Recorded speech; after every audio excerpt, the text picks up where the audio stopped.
வணக்கம் ஃப்ரெண்ட்ஸ், நான் கோபிநாத். வாகனவியல் தமிழ் மெக்கானிக்கல் யூடியூப் சேனல். இந்த வீடியோவில் நம்ம என்ன பார்க்க போகிறோம்னா, இது வந்து பார்த்திங்கன்னா ஒரு Yamaha FBZ வெர்ஷன் 3 இன்ஜின். இதில் வந்து நம்ம கிராங்க் வந்து ரீகண்டிஷன் பண்ணி போடுறோம்.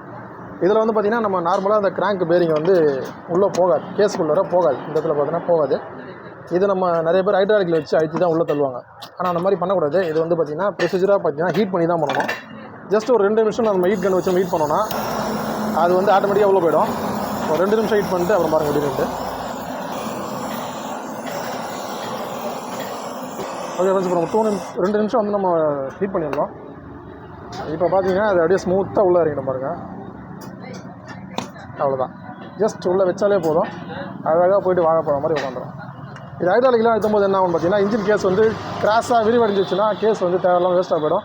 அதுக்கப்புறம் வந்து இன்ஜின் கேஸ் மாற்றுற மாதிரி ஆகிடும். இது மாதிரி ஹீட் பண்ணி இறக்கும்போது அது அழகாக வாழப்போகிற மாதிரி உள்ளே இறங்கும். இன்ஜின் சவுண்டும் ஸ்மூத்தாக இருக்கும். இன்ஜினோட ஒர்க்கும் வந்து பார்த்திங்கன்னா பக்காவாக இருக்கும். ஓகே ஃப்ரெண்ட்ஸ், வீடியோ பிடிச்சா லைக் பண்ணுங்கள், ஷேர் பண்ணுங்கள், கமெண்ட் பண்ணுங்கள். Thank you friends.